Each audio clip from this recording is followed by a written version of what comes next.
Looking back in time, can Celtic be described as the biggest underdogs of all time in European tournaments? Their European Cup triumph in 1967 remains the greatest moment in the club's history. But the fact remains that there have been other fabulous European seasons as well, and the 2002-03 UEFA Cup is surely one of them. So without any further ado, let's explore the 6 facts that made 2003 one of the most memorable years in Celtic history.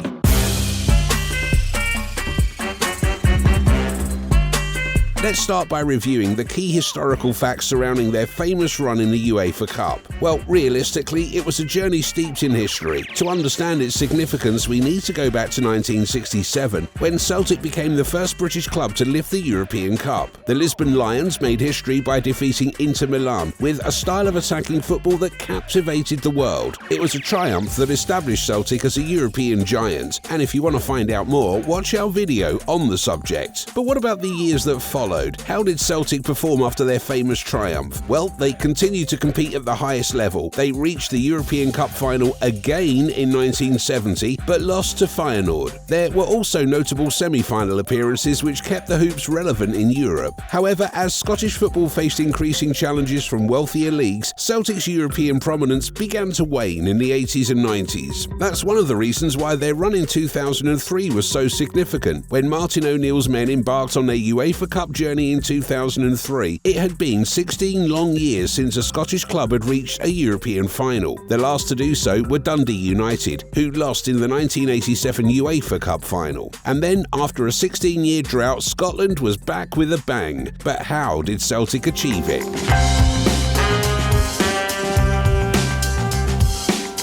The first to knock on the door were the Lithuanian side FK Sūduva, but for Martin O'Neill's men it was more of a walk in the park than a competitive European fixture. By the end of the first half at Celtic Park, the outcome of the encounter was clear. A 10-1 aggregate scoreline, a hat-trick from Henrik Larsson, and a goal and 2 assists from Chris Sutton set the tone for Celtic's memorable run. But the next few games proved far more challenging. Next up was Blackburn Rovers. The English side had won the English League Cup the previous year, beating Spurs in the final, and were expected to produce a memorable clash with Celtic. Well, it wasn't as nasty as the first round, but the Hoops were again far more dominant and ran out comfortable 3-0 winners. The first real test came in the third round. Spanish giants Celta Vigo were determined to give Celtic a fight, and they did just that, winning the return leg 2-1 in Galicia. However, a hard-fought 1-0 win at Parkhead helped Celtic progress on away goals. Then came Stuttgart in the fourth round, a team that was quickly earning a reputation as one of the best in Germany.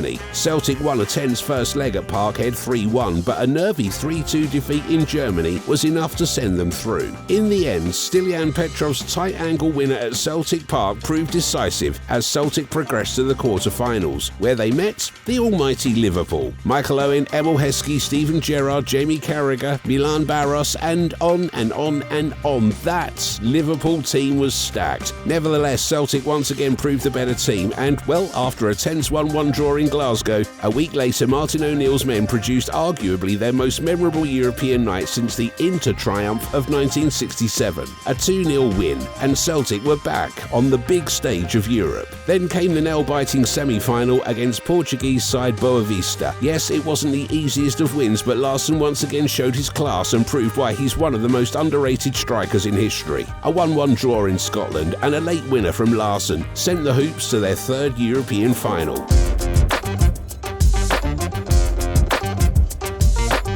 Henrik Larsson was already a Celtic legend before the 2002-03 season began, but it was that exact campaign that elevated him to the pantheon of the game's all-time greats. It wasn't just about goals, it was about defining moments, a leadership presence and performances that made him Celtic fans' king of kings. And yes, a lot of people argue about when exactly Larsson's prime was, because, let's be real, he had a lot of iconic moments. The third-place finish with Sweden at the 1994 World Cup, the legendary comeback he made after breaking his leg in 1999, then returning to play, scoring 53 goals and grabbing the Golden Boot for 2000-2001. And of course, let's not forget the Champions League trophy win he won in 2006 after coming on as a substitute for Barcelona against Arsenal and providing 2 assists. Indeed, Larsson has made many memorable moments in his illustrious career, but 2003 was unsurpassed. He scored an astonishing 11 goals in Celtic's UEFA Cup run, including 2 in the final, his most prolific campaign in continental competition. Those goals went a long way towards cementing his status as the all-time leading scorer in UEFA Cup Europa League history. Until recently, Larsson was still top scorer in the list, but Pierre-Emerick Aubameyang overtook him last season with Marseille. But here's the really fascinating part. Despite being the tournament's all-time top goal scorer, Larsson has never finished as on top for a single season. It's a quirk of history that only adds to his mystique.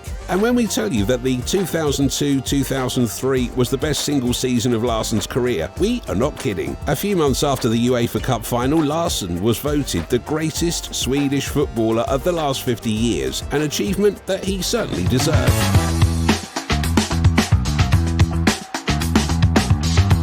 And after all the hard work Celtic had put in over 9 months, it was time for the final, their first European final in 33 years. And up against O'Neill, Larsson, Petrov, Chris Sutton and co were Porto, led by the young Jose Mourinho. Yes, Mourinho was inexperienced at the time, in only his 3rd season as a professional, but his tactical brilliance would soon go on to make him one of the most respected figures in world football. The place for the final was Seville. The match itself was a roller coaster of emotions, a battle of styles and wills. Porto's fluid technical approach, driven by the playmaking genius of Deco, clashed with Celtic's resilience, driven by the sheer determination and clinical finishing of Henrik Larsson. And, well, the Swede Larsson rose to the occasion as expected. His 2 stunning headers in the final demonstrated his ability to shine under the brightest of lights, twice bringing Celtic back from behind. It was the performance of a true talisman, embodying everything Celtic had shown throughout their campaign: fight, grit and a refusal to give in. As the 90 minutes drew to a close at 2-2, the thousands in the stands were about to witness an unprecedented heartbreak. An unfortunate rebound from a defender after a shot from striker Derley sealed victory for Porto and denied the Hoops their first European trophy since the immortal Lisbon Lions in 1967.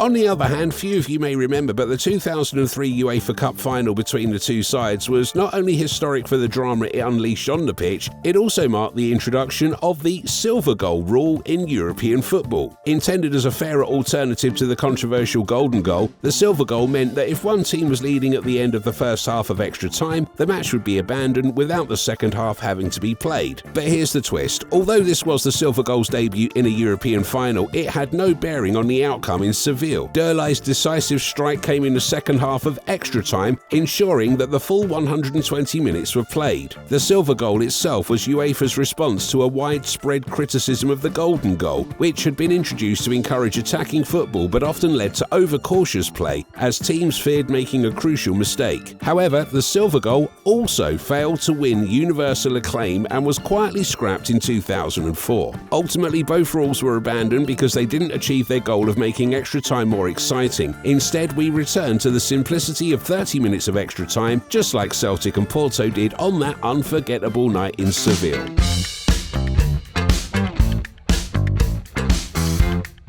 And finally, the Celtic fans. They are renowned for their passion and commitment to the team, but the support they showed on that day in May 2003 will go down in the club's history forever, because it became the scene of one of the most remarkable fan invasions in football history. More than 80,000 people travelled some 1,700 miles or more than 2,700 kilometres to watch the final against Porto. And yes, it's safe to say the Spanish city was transformed into a sea of green and white. Interestingly, more than half of those 80,000 didn't have the opportunity to watch the match in the stadium. Seville's Olympic Stadium has a capacity of only 60,000, so there were more or less 30,000 Celtic supporters at La Cartuja. This unprecedented display of support did not go unnoticed, as later that year FIFA presented the Celtic fans with the Fair Play Award, and although Celtic did not finish the season on a high, the day was further proof that the Hoops truly do have one of the most passionate fan bases in world football, something that is often even greater than a trophy. And with that being said, we come to the end of today's upload. Which of these facts surprised you most, and can you shock us with something we haven't mentioned? Let us know down below. Also, if you enjoyed that one, like and subscribe to the channel. Until next time.